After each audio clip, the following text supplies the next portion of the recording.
Good morning, students. You are welcome in this video. And as you know that we are regular on the topic clause for class 9th, 10th, or 11th. And as you know that in the previous video, I have told you about the rules for who, whom, and whose. You know that I have told you about the structure and in what formatting with that we have to use of these relative pronoun in the adjective clause. Okay. और adjective clause में मैंने who और whom और whose के बारे में मैंने आपको बता दिया था. whose के कुछ एग्जांपल्स मुझे बताने थे तो हम कुछ एग्जांपल्स के साथ आ जाएंगे. तो देख सकते हैं कुछ एग्जांपल मैंने यहाँ पर नोट भी कर दिए हैं. ठीक है, और उनके बारे में जानते हैं. और एक बात ध्यान रखिए, जो स्ट्रक्चर मैंने बताया है उस स्ट्रक्चर को ही फॉलो करते हुए जाना है. उससे बाहर आपको अपनी मर्जी से कुछ भी नहीं देखना है. यू नो दैट कि आप जानते हैं कि ये जितने भी मैंने सटीक फॉर्मूला प्रिपेयर किए हैं या जितने भी फॉर्मूला मैंने बनाए हैं वो डेफिनेटली एक एक्सपीरियंस का आउटपुट होता है. और एक्सपीरियंस के आउटपुट का मतलब ये है कि डेफिनेटली ये मुझे पता है कि किस टाइप के क्वेश्चंस आने वाले हैं, किस टाइप से आपको क्वेश्चन ज्यादा बेहतर तरीके से समझ में आ सकता है. ठीक है, तो उसी के बारे में बात करेंगे. अब देखिए हुज. अब हुज का जैसे मैंने यूज बताया था, पहली बात तो अब ये देख रहे हैं कि यहाँ पर जो हुज है उससे पहले पर्सन आया है. पीपल जो पर्सन है, पर्सन यानी कि मैं व्यक्ति की बात कर रहा हूँ, व्यक्ति है. और उसके बाद देखिए यहाँ पे क्या है, नाउन है. लेकिन क्या ये नाउन सब्जेक्ट है या नाउन ही है? क्योंकि अगर ये नाउन, अगर ब्लैंक के बाद सीधा कोई नाउन सब्जेक्ट का काम करेगा तो डेफिनेटली हु का यूज होगा, हुज का यूज नहीं होगा, हुम का यूज होगा. लेकिन यहाँ पर देख सकते हैं हुज नेम्स, मैंने कहा वे लोग जिनके नाम, तो जिनके नाम इसका मतलब इसका इसके साथ रिलेशन हो गया, इसका इसके साथ रिलेशन हो गया, यानी कि मैं लोगों के नाम की बात कर रहा हूं. तो यहाँ पर इसका इसके साथ रिलेशन है, इट मींस ये नाउन का तो काम करेगा लेकिन सब्जेक्ट का काम नहीं करेगा. ठीक है, नहीं करना. ठीक है, अब कैसे मान सकते हो हुज नेम अपने आप में, यानी कि यहाँ पर दोस पीपल हुज नेम्स, यहाँ पर ये पूरा सब्जेक्ट बन सकता है. ये पूरा क्लोज तो सब्जेक्ट बन सकता है लेकिन केवल नेम्स सब्जेक्ट नहीं बन सकता. पूरा क्लोज अपने आप में एक सब्जेक्ट है. ठीक है, आपको इतनी बड़ी बात ध्यान नहीं रखनी, आपको सिर्फ इतना देखना है कि यहाँ पर इस रिलेटिव क्लोज का रिलेशन नेम्स के साथ है कि नहीं, यानी कि इस पर ये अधिकार बता रहा है कि नहीं बता रहा. तो देख सकते हैं जिनके नाम, ऐसा सीधा सीधा निकल रहा है, जिसका नाम, जिसकी का, इस तरीके से. अगर आपको कोई भी रिलेशन नजर आए तो समझ जाना कि हुज का यूज प्रॉपर होगा. क्लियर है? उसके बाद देख सकते हैं हम, उसके बाद वही कंडीशन. यहाँ देखिए हुज, वही क्या आया, पर्सन है. पर्सन के बाद क्या आया, नाउन है, जिसके पिताजी. आई नो समवन, मैं उसे यानी कि किसी को जानता हूं, इसका मतलब जिसके पिताजी. क्लियर है? इसका इसके साथ रिलेशन है, मुझे पता है, हो जाएगा. They were Africans whose faces were covered by masks. कोई नहीं, पैसिव में वही सेंटेंस है, अफ्रीकन. वही क्या है, अफ्रीकन. यहाँ पे पर्सन आया है, यहाँ पे हुज देखो, और फेसेस जिनके चेहरे, अफ्रीकन जिनके चेहरे, इसका मतलब हुज फेसेस. यहाँ पे इसका क्या है, रिलेशन. क्या है, इसका इसके साथ रिलेशन. इसका मतलब यहाँ पर हुज की ही कंडीशन होगी. यहाँ पर रिलेटिव प्रोनाउन हुज ही प्रॉपर होगा. Nidhi met with an engineer whose car, यानी कि निधि एक इंजीनियर से मिली जिसकी कार, इसका मतलब इसके साथ इसका रिलेशन है. यहां देख सकते हैं इसका पर्सन आया, यहां पर क्या आया, कार आया. इसका मतलब इसके साथ इसका रिलेशन है. ये थिंग भी हो सकता है, एनिमल भी हो सकता है, और पर्सन भी हो सकता है. यहां पर ये सब्जेक्ट है. आया कि नहीं आया? ठीक, इसका इसके साथ रिलेशन है. रिलेशन नहीं होता और नाउन आता है, सब्जेक्ट आता है, तो हु की कंडीशन होती है. ठीक है. Pinky space camera I borrowed for a picnic. तो यहां देख सकते हैं यहां पर पिंकी क्या है, पर्सन है. हुज के बाद कैमरा, पिंकी जिसका कैमरा, इसका मतलब इस कैमरे के साथ इसका संबंध है. यहां पर हुज प्रॉपर होगा. इट मींस यहां पर देखो उसके बाद सब्जेक्ट है. डेफिनेटली हुज का यूज आपको अगले आने वाले नाउन के अकॉर्डिंग देखना है. अगर उसके साथ उसका रिलेशन है तो यहाँ पर हुज का यूज होगा, अगर उसका इसके साथ रिलेशन नहीं है तो हु का यूज होगा. ठीक है, लेकिन कब, जैसे मैंने आपको बताया है, कई बार मैंने बता भी दिया. ठीक है, आपने तीनों चीज के लिए देखी हो, तीनों ऑप्शन आपने देखे होंगे, ठीक है। जैसे मैंने हु का यूज भी आपको बताया, हुम का यूज भी मैंने आपको बताया और हुज का यूज भी मैंने आपको बताया, तीन यूज मैंने आपको बताया। आपने देखा होगा तीनों से ही पहले, इन तीनों से ही पहले मैंने क्या किया, पर्सन का यूज किया। हु से पहले भी मैंने, हु से पहले भी और हु से पहले भी, यानी कि हु हुम हुस तीनों से पहले मैंने पर्सन का यूज किया। ये अभी तक मैं आपको बता चुका हूं। और यहां देखो, यहां पे मैंने वर्ब बताया, यहां पर मैंने सब्जेक्ट प्लस वर्ब बताया, ठीक है। और यहां पर मैंने नाउन हो या सब्जेक्ट हो या कुछ भी आगे मिले, जो भी मैंने बताया। इसमें तो क्लियर है कि ये वर्ब आएगी तो डेफिनेटली हु है, पर्सन आना चाहिए। पहली शर्त तो पर्सन की होगी, first condition is that person आना चाहिए, there should be a person before who, whom और हुज, ओके। यहां पर वर्ब होगा, डायरेक्टली हु का यूज तो बड़ा इजी, प्रॉब्लम क्रिएट होती है तो हुम और हुज में। ये देख ले, इस हु का इस सब्जेक्ट के साथ रिलेशन है, नहीं है। यहां इसका इसके साथ रिलेशन नहीं होता, लेकिन इसका इसके साथ रिलेशन होता है। यानी कि मैं कह सकता हूं हुज एक ऐसा रिलेटिव प्रोनाउन है जिसके साथ नाउन का आना जरूरी होता है, क्योंकि हुज का यूज एज ए पजेसिव होता है, यानी कि पजेसिव डिटरमिनर के रूप में यूज होता है। किसके रूप में? पजेसिव डिटरमिनर होता है, या पजेसिव एडजेक्टिव कह सकते हैं, पजेसिव एडजेक्टिव के रूप में होता है। इस कारण से हुज के साथ नाउन का लगाना जरूरी होता है, ठीक है। तो यहाँ पजेसिव होता है, इस कारण से इसको लगाते हैं। यानी कि मैं कह सकता हूं पजेसिव के रूप में काम करता है, तो हु का यूज तो एज ए सब्जेक्ट होता है, हुम का यूज क्या होता है, एज एन ऑब्जेक्ट होता है, और हुज के यूज की बात करें तो ये एज ए पजेसिव काम करता है। ये तीनों ही कॉन्सेप्ट आपको क्लियर हो गए हैं। बड़ा इजी टास्क है, बड़ा इजी सा काम है। हालांकि आपको इतना लंबा ये कॉन्सेप्ट जो है याद नहीं करना, आपको सिर्फ याद करना है कि वर्ब है, स्पेस के बाद पहले पर्सन है, हु लगा, पर्सन है, स्पेस है, उसके बाद सब्जेक्ट प्लस वर्ब। देखो रिलेशन तो नहीं है, रिलेशन नहीं है तो हुम लगा दो, रिलेशन है तो हुज लगा दो। केवल इतना सा ही कॉन्सेप्ट आपको याद करना है, ठीक है, ओके, ठीक है। तो आज आपको हुज के एग्जांपल के बारे में बताया। चलो हम पढ़ लेते हैं विच। विच ध्यान रखना, विच जो है वो अकेले हु का भी काम करता है, हुम का भी काम करता है और हुज का भी काम करता है। तीनों का अकेला काम कौन करेगा? विच करेगा।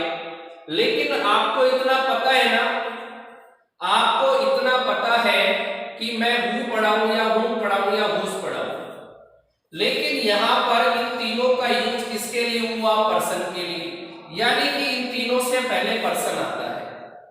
लेकिन अगर मैं विच की बात करूं, केवल विच की बात करूं, तो यहां पर एनिमल हो सकता है या कोई नॉन लिविंग थिंग हो सकती है।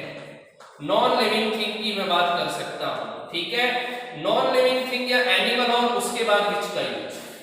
यहां दोनों ही कॉन्सेप्ट, आगे का कुछ भी हो सकता है।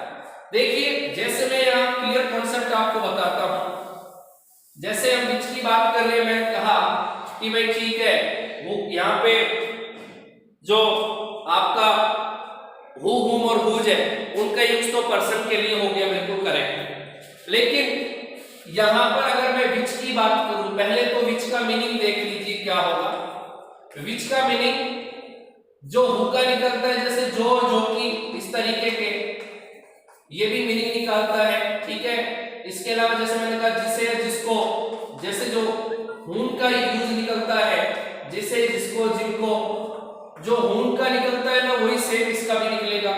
और यहाँ पर जैसे हुज का निकलता है, जिसका या जिसकी, उसका उसके तरीके से भी निकलेगा। यानी कि यहाँ पर इन तीनों का मीनिंग किसमें, अकेले में किसमें है?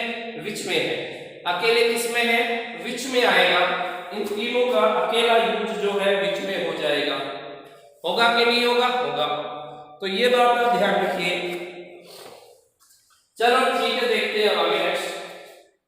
यहां पर विच जो है उसके लिए क्या, देखो हु जो हुम से पहले पहले क्या होता है, पर्सन है, लेकिन यहां पर क्या है, यहां पर क्या है, एनिमल है, यहां पर क्या है, एनिमल है, क्या है यहां पर, एनिमल। और क्या है यहां पर नॉन लिविंग थिंग्स की मैं बात कर सकता हूं, या मैं कह सकता हूं यहां पर कोई भी एनिमेट और इनएनिमेट थिंग्स हो सकती है, सजीव और निर्जीव चीजों का मैं यूज कर सकता हूं, किससे पहले, विच से पहले, विच के बाद नहीं, केवल सिर्फ आपको इतना ही देखना है। लेकिन फिर भी जानना चाहो, वर्ब भी आ सकती है, सब्जेक्ट प्लस वर्ब भी आ सकती है, और नाउन प्लस सब्जेक्ट हो ना हो कोई फर्क नहीं पड़ेगा, ये भी आ सकता है। इसका मतलब जैसे हु का यूज करते हैं, ऐसा भी हो सकता है, ये भी हो सकता है, ये भी हो सकता है। देखो ये हु की है, ये हुम की है, हुज की, लेकिन यहाँ आपको हुम और हुज का यूज नहीं करना, क्योंकि इस पे डिपेंड करता है क्या है, ये पर्सन होता है तो तीनों के अकॉर्डिंग तीनों यूज हो जाएंगे, लेकिन पर्सन नहीं, एनिमल और नॉन लिविंग थिंग्स है, तो यहाँ पर किसका यूज हो जाएगा, विच का यूज हो जाएगा। बिल्कुल इजी है, समझने वाली बात है कि आप किस तरीके से इन चीजों को समझते हो। मैं एग्जांपल के थ्रू आपको समझाता हूं। जैसे मैंने कहा a horse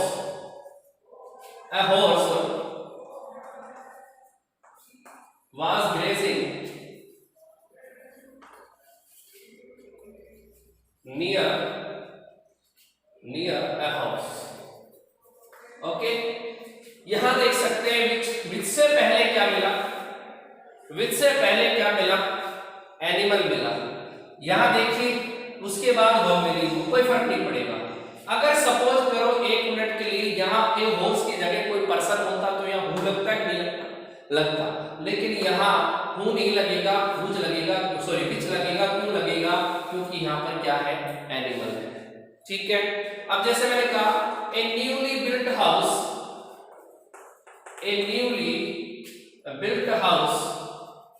okay,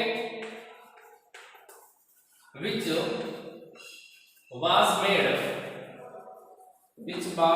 made by my grandfather। Okay, यहां देख सकते हैं, यहां which क्यों लगाया, क्योंकि उससे पहले देखिए आपको क्या मिला, नॉन लिविंग थिंग मिला, और उसके बाद क्या मिला, वर्ब मिला। ठीक है, बाद का कोई डिपेंड नहीं करता, पहले पे डिपेंड करता है क्या यूज हुआ। अब आप सोच रहे होंगे, ध्यान देना, हाउस का यूज 2 तरीके से हो सकता है। इसको मैं एक थिंग भी मान सकता हूं, वस्तु भी मान सकता हूं, और मैं इसको एक प्लेस भी मान सकता हूं। लेकिन यहां अगर दादाजी के द्वारा मकान बनवाने की बात है तो ये एक वस्तु होगी कि जगह होगी, जगह बनवाई नहीं जाती, वस्तु का निर्माण करवाया जाता है, इसलिए यहां पर थिंग है। ठीक है, ध्यान रखना, मैन्युफैक्चरिंग बेस से तो थिंग है, लेकिन अगर यहां पर मैं वर्किंग की बात करूं तो वर्किंग की नजरिए से हाउस क्या है, ध्यान रखना, एक्टिविटी के नजरिए से क्या है, प्लेस है। तो यहां पर दोनों में ध्यान देने वाली बात है, जब भी विच और वेयर का यूज होगा तो वहां पर थोड़ा सा देख लेना कि यहां पर जो जगह दी गई है उस जगह को एक मैन्युफैक्चरिंग में भी यूज ले रहे हैं या फिर हम एक एज ए प्लेस यूज में ले रहे हैं, तो दोनों को ध्यान में रखते हुए आपको रिलेटिव प्रोनाउन का यूज करना है। ठीक है, इसका स्क्रीनशॉट ले लेना और इसको ढंग से एक बार देखना, वीडियोस को बार-बार देखना, कॉन्सेप्ट क्लियर हो जाएगा। तो ये तो बात थी आपके विच की, तो मैंने विच का कॉन्सेप्ट बिल्कुल क्लियर कर दिया है, कोई प्रॉब्लम नहीं आएगी। अब देख सकते हैं दैट का भी काम बड़ा इजी है। देखो दैट जो है एक अल्टरनेट है, एक अल्टरनेट रिलेटिव प्रोनाउन है, अल्टरनेट रिलेटिव प्रोनाउन की मैं बात करूं, सपोज करो कि यहां पर हुज लगाना है लेकिन ऑप्शन में हु नहीं है, क्या लगा दो, दैट का यूज करो। सपोज करो कि ऑप्शन तो हुम आना चाहिए था लेकिन हुम नहीं मिला तो क्या मिला, दैट मिला, तो दैट लगा दो। सपोज करो कि यहां पे लगाना था हुज लेकिन हुज नहीं, लेकिन दैट तो मिला, ठीक है, क्या लगा दो, दैट लगा दो। उसके बाद हम बात करते हैं विच की। अगर विच लगाना था लेकिन विच ऑप्शन में नहीं है तो क्या लगाना, दैट लगाना। इस तरीके से हम प्रॉपर वे में दैट को एक अल्टरनेट रिलेटिव प्रोनाउन के रूप में यूज में लेते हैं, तो इसका यूज करना आपके लिए इजी होगा। अगर ऑप्शन में हु, हुम और हुज और विच अगर रिक्वायर्ड है लेकिन ऑप्शन में ना मिले तो यहाँ इसका अल्टरनेट जो यूज होगा वो क्या हो जाएगा, दैट यूज हो जाएगा। क्या यूज होगा, दैट यूज होगा। इस बारे में आप ध्यान रखिए, ठीक है। तो you have to use of that in alternative form of the who, whom, whose and which. Okay, एक बार स्क्रीनशॉट ले लीजिए। अल्टरनेट रिलेटिव प्रोनाउन के रूप में यूज हो रहा है दैट, और यहां पर ध्यान देना, ठीक है। यहां मैंने सीधा कॉन्सेप्ट आपको बता दिया है कि हु, हुम, हुज और विच अगर ऑप्शन में नहीं है, ठीक है ना, if there is not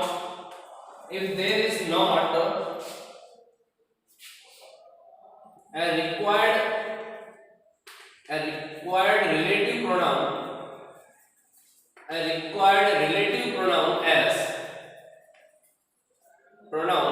as who, whose, whom or which, then there will be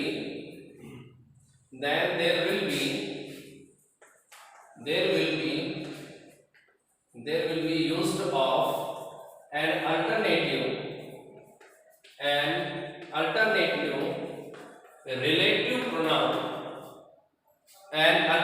relative pronoun that। Okay, और ये भी ध्यान रखना, मोस्टली that is used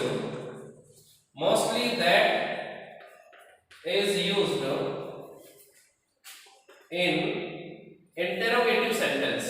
ज्यादातर ये इंटेरोगेटिव सेंटेंस में यूज होता है इनकी जगह, यानी कि हु, हुम और हुज और विच, इनकी जगह ज्यादातर जो दैट है वो यूज कहां पर होता है, इंटेरोगेटिव। मतलब mostly that is used in interrogative sentences, ठीक है ना, विद या in the place of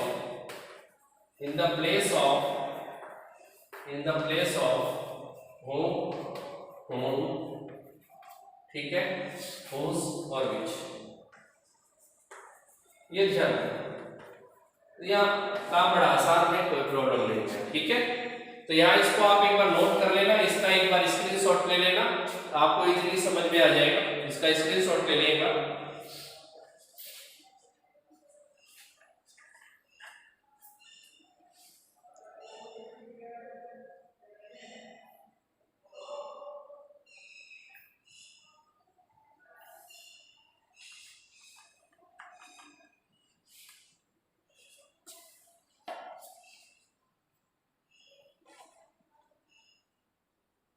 okay, हो गया होगा।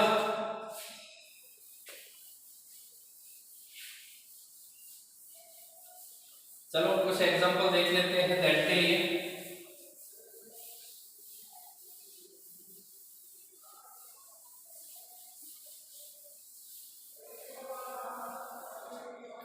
दैट के लिए कुछ एग्जांपल्स देख लेते हैं। जैसे मैंने कहा,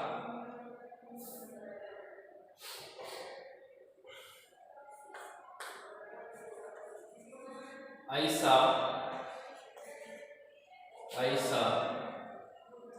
a bag that was stolen last week, ठीक है। that I saw a bag that was stolen last week, वैसे यहाँ बीच आना चाहिए था। देखो यहाँ a bag एक वस्तु है, थिंग है, इसके बाद एक वर्ब है, तो यहाँ डेफिनेटली विच का यूज होना चाहिए था, लेकिन विच की जगह मैंने यहाँ प्रॉपर यूज, अगर विच नहीं मिला तो किसका यूज कर दिया, दैट का यूज कर दिया, ठीक है। यहाँ विच आ सकता था लेकिन यहाँ मैंने दैट लगा दिया, ठीक है। अब जैसे मैंने कहा कि she was an old woman that was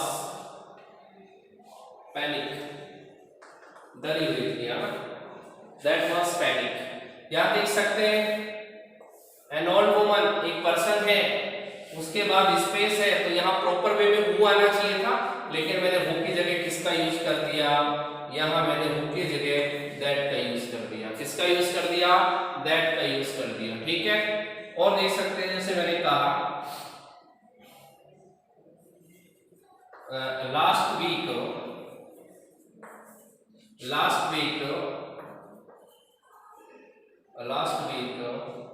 I saw Mahesh, that sister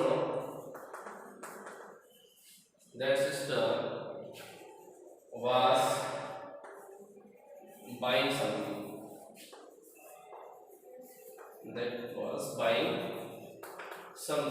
ठीक है। तो यहाँ देख सकते हैं दैट का यूज किया। वैसे प्रॉपर वे में यहाँ देख सकते हैं महेश जिसकी बहन, यहाँ इसके साथ रिलेशन है, वहां प्रॉपर वे में तो क्या आना चाहिए था, हो जाना चाहिए था, लेकिन मैंने दैट का यूज किया, कोई प्रॉब्लम नहीं होगी। इस तरीके से आप दैट के एग्जांपल जो है नोट कर सकते हो। जल्दी से इसको एक बार नोट कर लीजिए।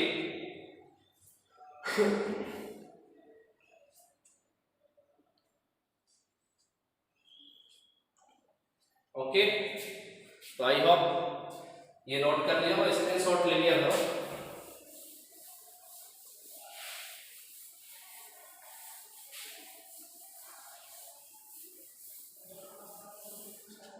ठीक है, अब हम बात करते हैं व्हेन की, और एक साइड में बात करते हैं वेयर। ठीक है, दोनों ही इजी है, यहाँ कुछ नहीं देखना। यहाँ देखना है टाइम या टाइम एडवर्ब, टाइम या टाइम एडवर्ब आ जाए। ठीक है, तो यहाँ पर ध्यान रखना टाइम या टाइम एडवर्ब। तो ऐसी कंडीशन में यहाँ पर हमें क्या लगाना है, व्हेन का यूज करना है। टाइम वर्ड लिख लीजिए, समझ में नहीं आ रहा है तो टाइम वर्ड, टाइम या टाइम वर्ड आ जाए। ठीक है, और यहाँ बात करें या प्लेस वर्ड। ठीक है, प्लेस वर्ड आ जाए, यानी कि जगह का नाम, जगह वाला शब्द। तो यहाँ पर हम किसका यूज करेंगे, वेयर। बिल्कुल इजी है, देख सकते हैं यहाँ पर। इसी के साथ देखो यहाँ व्हेन मिला, व्हेन का यहाँ मतलब क्या होगा, जब। ठीक है, और यहाँ वेयर का मतलब क्या होगा, जहां। क्या मतलब होगा, जहां। ठीक है, इसका मतलब होगा जहां से। और इसी के रेफरेंस में हम बात कर सकते हैं। देखो ये यहाँ अगर हम बात करें तो y का भी यूज कर सकते हैं।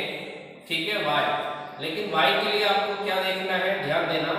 अगर आपको रीजन मिले, क्या मिले, रीजन मिले, तो रीजन के बाद किसका यूज होगा, y का यूज होगा। सिर्फ इतना ध्यान रखें, रीजन के बाद y का। अगर रीजन वर्ड मिले आपको तो उसके बाद क्या लगा देना, y का यूज कर देना। बिल्कुल इजी है, कॉन्सेप्ट बड़ा इजी है, कोई प्रॉब्लम नहीं आएगी। तो यहाँ देख सकते हैं इसका तो क्या हो गया कि व्हेन से पहले टाइम वर्ड आए। यहाँ y के लिए यहाँ पर क्या मिले, रीजन मिले, और यहाँ वेयर लगाना हो तो क्या मिलना चाहिए, ब्लैंक से पहले प्लेस और प्लेस वर्ड का यूज होना चाहिए। जैसे मैंने कहा it was winter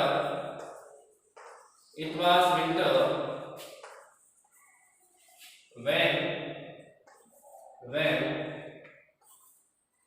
I took a chance for, it was winter when I took a chance for bathing in Shimla।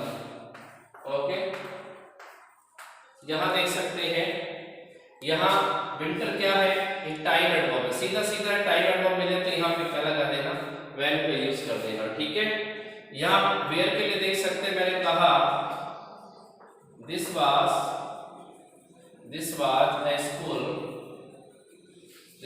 school where I study, यानी कि एक स्कूल था जहां मैं पढ़ता था। स्कूल एक प्लेस है, प्लेस के फॉर्म में यूज हुआ है, यहाँ वेयर का यूज हो गया, प्रॉपर है।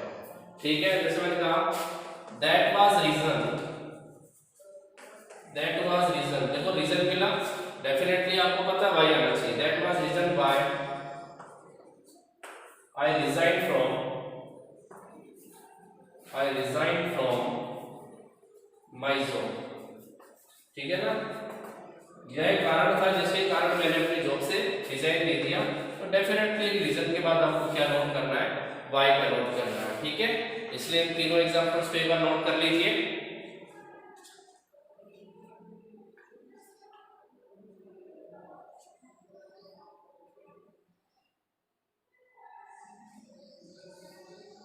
ओके, और वाट का यूज भी बड़ा इजी है। वैसे वाट का यूज बहुत रेयर होता है, लेकिन वाट का यूज एक बार देख लें, ठीक है।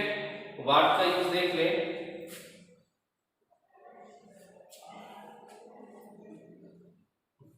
डू यू थिंक, ठीक है, यहां इसका मतलब जो से है, लेकिन ये किसी वस्तु को लेकर है, ठीक है। Do you think, what you से, व्हाट यू से।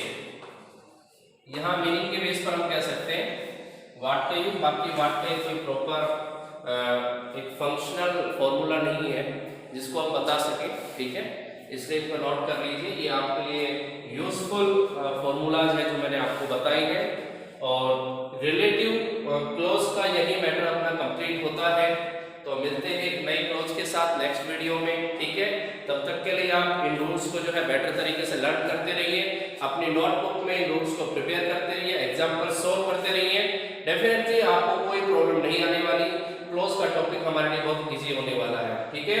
तो मिलते हैं नेक्स्ट वीडियो में। Thank you, good bye.